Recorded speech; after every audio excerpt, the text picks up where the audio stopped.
ኪዳነ ምሕረት እናቴ ቤታችሁ የሆነ ሰው ቢታመም እና መታችሁ ቤተክርስቲያን የምትሉት ነገር ብታጡ እቺን ብቻ በሉ፣ ጌታ ሆይ የምትወደው ታሟል በሉ። አይገርማችሁም? ጌታ የማይወደው ሰው የለማ። እንዲሆናል ማለት አፋችሁ ቢተሳሰር ጌታ ሆይ የምትወደው ታሟል በሉት። መምጣት ባለበት ጊዜ ላይ ይመጣል እሱ። የምትወደው ታሟል አሉት፣ ዝም አለ። የምትወደው ታሟል አሉት፣ ዝም አለ። መሞቱም ተነገረው፣ ዝም አለ። ተቀብሮ ከ4 ቀን በኋላ ኑ አልዓዛርን ልቀሰቀሰው ሄዳለሁ አለ። አረ ሞቷል አሉት። አው መሞቱንም ያውቃል፣ ሞቷል ላስነሳው ሄዳለሁ አላቸው። ቶማስ ምን እንዳለው ታውቃላችሁ? ሐዋርያው በሉ እንግዲህ አብረነው እንሙታል። እየሰማችሁ ነው? ልብ ብላችሁት ግን አስተውላችሁት ታውቃላችሁ? መነሳትና መሞት ምን አገናኘው ብሎ እኮ መጠየቅ አለበት ጭንቅላታችን። ባጭሩ ልንገራችሁ ቅሉ ክርስቶስ አልዓዛርን ያስነሳበት ቀን እና አልዓዛርም ተነስቶ በሕይወት መራመድ የጀመረበት ቀን ለጌታችን ለኢየሱስ ክርስቶስ የሞት ፍርድ መወሰን በጣም ትልቁ ምክንያት እሱ ነው። ለምን እንደሆነ ታውቃላችሁ? ሰዱቃውያን በትንሣኤ ሙታን አያምኑም ነበር አይደል? አልዓዛር ሕያው ምስክር ነው። ቆሞ እየተራመደ የሚሄድ ሰው ሙት ስላስነሳ ክርስቶስ መሞት አለበት ተባለ።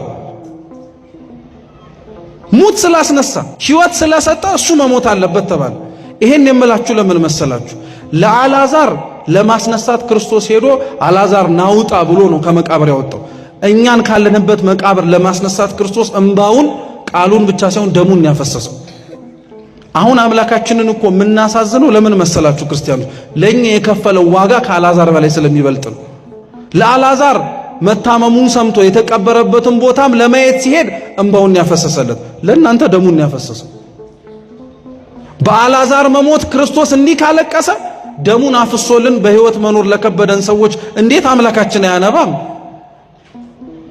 እንዴት ያሳደጉን አቡነ ገብረ መንፈስ ቅዱስ አሁንም እግዚአብሔር ፊት ማራቸው ብለው ለምን አይጣሩ? እውነት እኮ ነው የምላችሁ፣ ዋጋ እንደተከፈለልን እየተንቀሳቀስን ስላልሆነ ነው።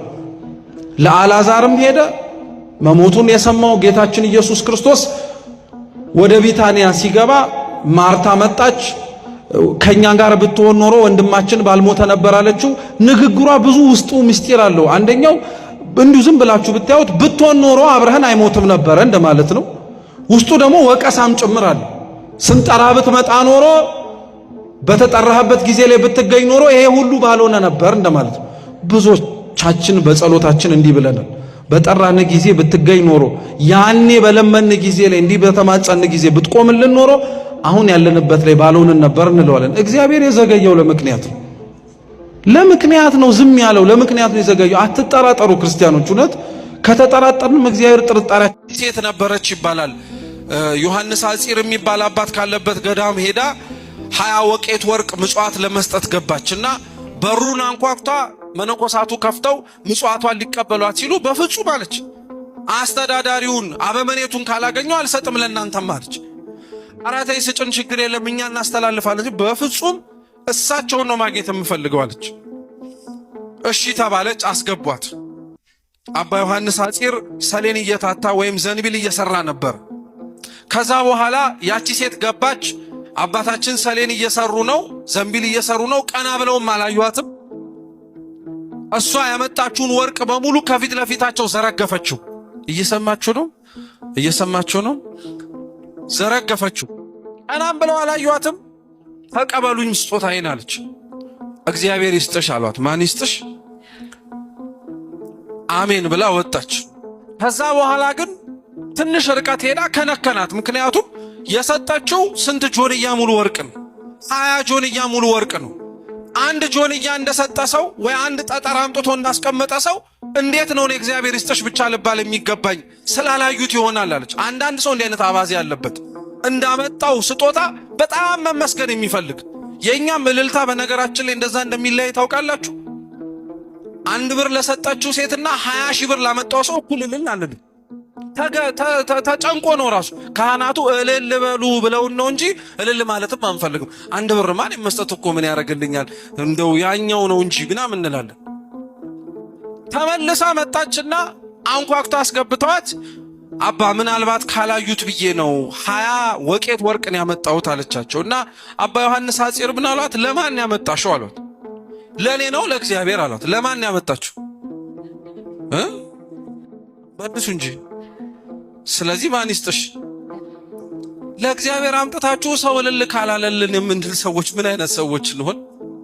ምን ማለት ነው? አይቻት አለው ብለህ እንደዚህ የምዘረዝረው ነገር እኮ ግልጽ ነው። ስለዚህ አንተማ ፍርድ ይገባሃል አለ። አይደለም መጀመሪያ እኔ ላስረዳል። እሺ አህያይቱ አህያ እንደጠፋች ያወቅኩት እኔ በመንገድ ላይ እየመጣው መሬቱን ስመለከተው የአህያ ኮቴ አይቼ ነው አለ። እየሰማችሁ ነው? የአህያ ኮቴ አይቼ ነው።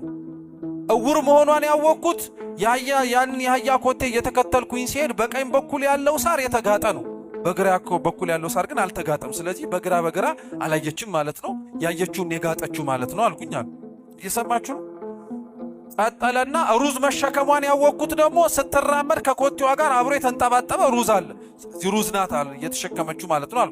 ይሄን ገጣጥሜ እቺ አህያ ናት ወይ አልኩኝ። እቺ እኔ ስለ አህያይቱ ምንም ያየሁት ነገር አለ። ዳኛው ደነቀው፣ ሰውየው በሰላም ተሰናበተ። ፍርድ ቀላል ነው ከባድ? በጣም ከባድ ነገር ነው። አሁን እንደዚህ የቀለለው ፍርድ አይደንቃችሁም ታዲያ?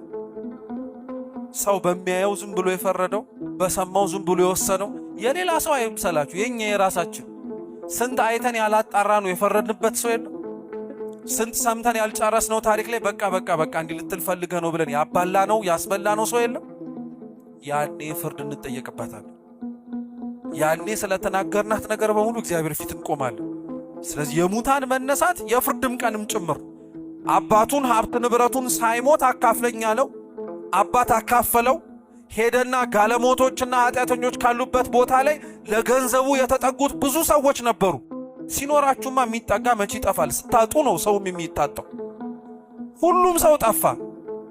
የሚበላው አጣ፣ የሚጠጣውም ጭምር አጣ። ኋላ ላይ የአሳማ ጠባቂ ሆኖ ተቀጠራል።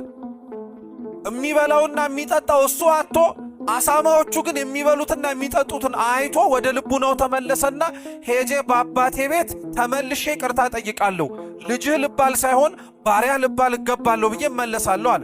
ይሄ ሰውዬ እኮ ትንሣኤ ልቡና ነው የኖረው። ልቡናው ሙቶ ነበረ። በኃጢአት አባቱን አሳዝኖት ወጥቶ ነበረ። ተመልሼ እመጣለሁ ብሎ የተሰማው ጸጸት ሆኖ አልቀረም። ወደ አባቱ ተመልሶ መጥቷል? አልመጣም። ልጁ ልክ ሲመለስ አባትየው ምን እንዳለ ትዝ ይላችኋል? ልጄ ሞቶ ነበረ አሁን ግን ተነስቷል ብሎ የተናገሩ። ሞቶ ነበር እንዴ? ተሞተማ እንዴት ተነስቶ ይመጣል? ሞቶ ነበረ ያለው ልቡናው በኃጢአት ደቆ፣ ልቡናው ከኃጢአት ታውሮ ነበረ አለ። አሁን ግን ወደ ልቡናው ተመልሶ መጥቷልና ይሄን ትንሣኤ ብሎ ነው የጠቀሰው አባቱ። ክርስቲያኖች ስለዚህ ትንሣኤ የማይሰበክበት ቀን ታዲያ አለ? መንግሥተ ሰማያት ቀርባለችና ንስሐ ግቡ ማለት እኮ ልቡናችሁ ይነሳ፣ ከተቀመጣችሁበት የኃጢአት ወንበር ላይ ቁሙ ለማለት እኮ ነው። ሌላ ምንም ነገር የለው። በቅዳሴውም ስለ ክርስቶስ ትንሣኤ ትናገራለች። በንስሐ ትምህርቶቿም ላይ ስለ ክርስቶስ ትንሣኤና ስለኛ ትንሣኤ ትናገራለች። ልብ ብላችሁ ስሙ ክርስቲያኖች። እግዚአብሔር ያመጣችሁለትን ስጦታ የሚቀበለው ተሸክማችሁ ግቢ ውስጥ ስታስገቡት አይደለም፣ ገና ላምጣው ብላችሁ እዛ ስትነሱ።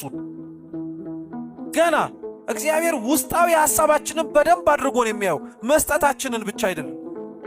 ይሄን ሐሳብ በሌላ በደንብ ላጠንክርላችሁ። ኦሪት ዘፍጥረት ምዕራፍ 4 ላይ የራሱ የአዳም ልጆች የሆኑት አቤልና ቃየልን መስዋዕት አቅርቡልኝ አለ እግዚአብሔር። አቤል ደገኛ መስዋዕት አቀረበ፣ ቃየልም መስዋዕት አቀረበ። ደገኛ ባይሆንም ግዴታ ማቅረብ ነበረበትና አቀረበ። ትዝ ይላችኋል የመጽሐፍ ቅዱስ ክፍሉ ምን እንደሚል ለአቤል የተናገረው መስዋዕት ላይ እግዚአብሔርም በሉ ወደ አቤልና ወደ መስዋዕቱ ተመለከተ። ከመስዋዕቱ አስቀድሞ ያየው ማንን? አቤልን ነው። ተሸክመህ ከምታመጣው ነገር አስቀድሞ የሚያየው ተሸካሚው አንተን ነው። ከምታመጣለት ስጦታ በፊት መጀመሪያ የሚያየው ስጦታ የምትሰጥበትን ልብህን ነው። አሁንስ ትዝ አላላችሁ? በወንጌል ላይ ጌታችን ወደ ቤተ መቅደሱ ገብቶ ፈሪሳውያንና አይሁድ ከተረፋቸው ገንዘብ ይሰጡ ነበር። ያቺ ድሃ ጸሪቀ መበለት የምትባለዋ ግን ካለቻት 2 ሳንቲም አውጥታ ሰጠች። ክርስቶስ የዛችን ሴትዮ መስዋዕት ከሌላው ብዙ ከሚሰጠው ከፍ አድርጎ የተናገረው ለምንድን ነው? ካላት ቆርሳ የሰጠች ሳትሆን ያላትን በሙሉ ምን ያደረገችናት? የሰጠችናት።